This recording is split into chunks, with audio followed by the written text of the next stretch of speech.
Meus queridos, tudo bem? Fiquei de falar com vocês sobre migrações no Brasil. Tá aqui, ó, migrações no Brasil. Vamos dividir essas migrações primeiro nas migrações externas.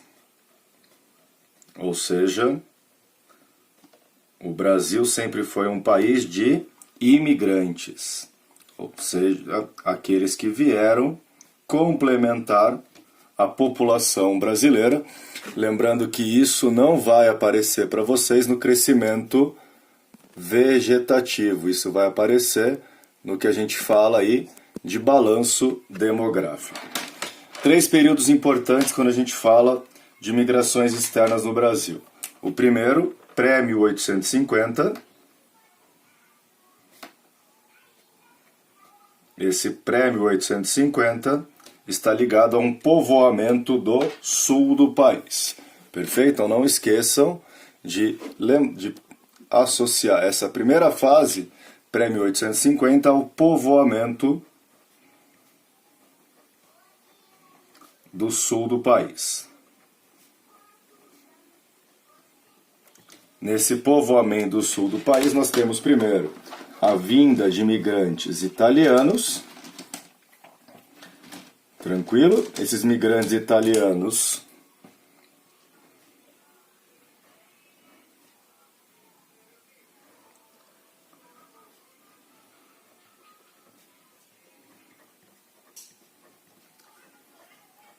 depois imigrantes alemães.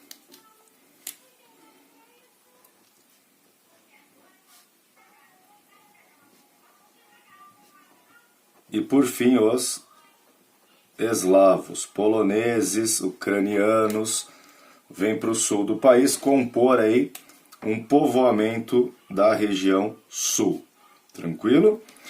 Italianos vêm para o Rio Grande do Sul e Santa Catarina. Alemães, principalmente para Santa Catarina e Rio Grande do Sul. E os eslavos vão ocupar a grande Curitiba. Perfeito? Principalmente ali a região de Prudentópolis com ucranianos, a grande Curitiba, a periferia de Curitiba com os polacos ou os poloneses. Quem é da região sul aí sabe o que eu estou falando. Depois eu vou traçar outro período aqui para vocês, ó, que vai de 1850 a 1930. Lembrar que todo migrante vai buscar melhores condições de vida, ok? O que vai acontecer aqui? Ó? Não tem como a gente entender migrações sem entender um pouquinho de economia e um pouquinho de política. Pensar em Brasil, nesse período, ou seja, metade do século XIX até o começo do século XX, o Brasil tem como foco a cafeicultura, desenvolvida principalmente no oeste paulista. O Brasil vive aí um sistema, um questionamento à escravidão.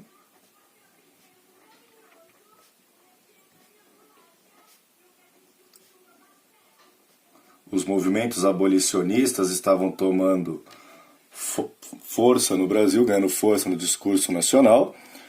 E vem a ideia de uma eugenia, ou a eugenização, baseado num conceito de darwinismo social, lembrando que a gente já comentou aqui nas aulas, da ideia da civilização, do racismo, coisa muito importante aí quando a gente fala disso, perfeito? O que vai acontecer então, gente? Esses 3 pontos aqui, principalmente os 2 primeiros, são essenciais para vocês entenderem esses fluxos migratórios entre 1850 e 1930. Por quê? Vem a liberação de uma grande parcela de cativos, ou seja, a maior parte da população brasileira era negros, fazendo aquelas viagens que a gente vem fazendo, e aí rabiscando um pouco nosso esquema, mais um pouquinho. 1850 nós temos 2 leis importantes. E aí história, resgata lá nas aulas de história. Lei de Terras e a Eusébio de Queiroz.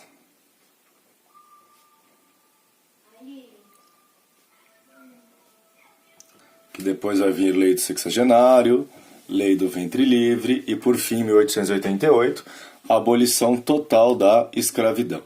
Perceba que quando a escravidão é abolida, nós temos vagas de trabalho,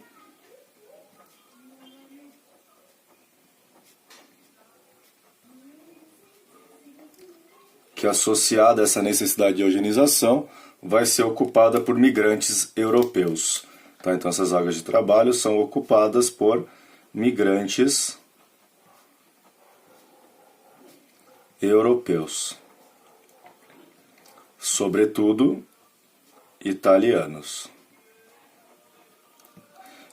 Perfeito? E aonde você vai? Onde que você vai ter uma concentração muito grande de italianos nessa segunda fase da migração no Brasil? Exatamente aonde tem café, ou seja, o Oeste Paulista. Vamos pensar italianos aqui. A gente está falando de São Paulo. Diferença do primeiro fluxo para o segundo fluxo. Ocupação, trabalho. Tranquilo? Sistema de colonato. Aí o professor de História vai poder auxiliar vocês. Tranquilo? A terceira fase aqui que eu queria colocar para vocês, ela vai pós 1930. Aí duas coisinhas importantes. Pós 1930, nós temos um ponto aqui, que é exatamente a crise da cafeicultura. Tranquilo? Então não vamos esquecer que aí vem a crise da cafeicultura. E essa crise da cafeicultura é por conta da quebra da Bolsa de Nova York em 1929. Lembra que para a maioria, café é supérfluo. Vamos colocar aqui, ó. Café é supérfluo. Não é um bem considerado essencial. Tranquilo? Ó? Tá aqui, não essencial. Para a maioria, para mim é fundamental o café. E por que os migrantes vieram para cá? Porque nós tínhamos a cafeicultura, agora não temos mais café, não tem por que o Brasil atrair imigrantes. E aí aparece o caudilho Getúlio Vargas, o nacionalista Getúlio Vargas, e vai falar das políticas de restrição. 1934, políticas restritivas. Quais são essas políticas restritivas? 2% dos últimos 50 anos por nacionalidade, exclui-se espanhóis e portugueses, da especialização profissional,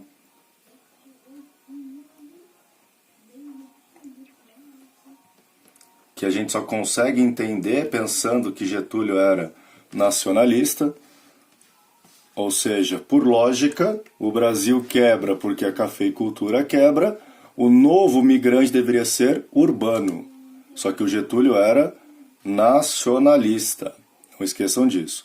Então, esse novo migrante, ele deve ser 80% rural. Então, dos 2%, 80% devem ser trabalhadores rurais. Perfeito? A lei sanitária. Pessoas saudáveis só seriam bem-vindas no Brasil.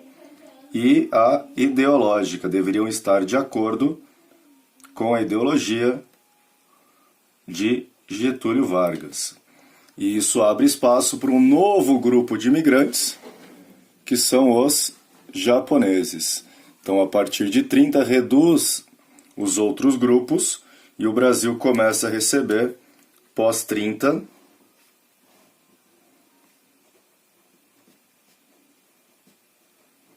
um fluxo muito grande de japoneses. Então, a terra do sol nascente começa a fornecer muitos imigrantes para o Brasil. Então aqui vem um fluxo de japoneses para o Brasil. Para onde? São Paulo, Vale do Paraíba, Oeste Paulista, trabalhar nas antigas lavouras de café, Vale do Ribeira, um fluxo muito grande também de japoneses. E não esqueçam, gente, isso é importante até para outras áreas do mundo, o Cinturão Verde. Ou seja, a região da Grande São Paulo. Então aqui vem a Grande São Paulo.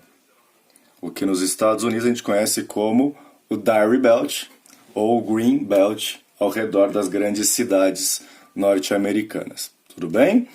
Outra área de forte atração, o norte do Paraná. Então vem aqui para o Paraná. Região aí de Maringá e Londrina, o avanço da cafeicultura, ou seja, o norte velho paranaense, e um outro fluxo para a região amazônica. Então aqui vem região amazônica. Tranquilo? Principalmente no Pará e no Amazonas. Pimenta do reino e juta na mão dessas colônias de japoneses. Um outro fluxo aqui, ó, que eu queria comentar com vocês, são os sírios e libaneses, que é uma migração voluntária, ou melhor, uma migração feita por conta própria. Porque todas as outras migrações que nós vimos até agora são incentivadas pelo governo brasileiro em parceria com o governo do seu país de origem. No caso dos sírios e libaneses, o que conhecemos popularmente como turcos, por conta do domínio do Império Turco Otomano em um primeiro momento, eles vêm por conta própria, autofinanciamento, e por isso eles vão se dedicar não a atividades rurais como os demais, mas atividades urbanas, essencialmente o comércio. E aí uma concentração muito grande na cidade de São Paulo e no estado de São Paulo e também nas grandes capitais do país. Perfeito, meus queridos? Fechamos aqui a nossa aula sobre migrações externas para o Brasil e depois vamos continuar falando aí dos outros fluxos populacionais atuais do país.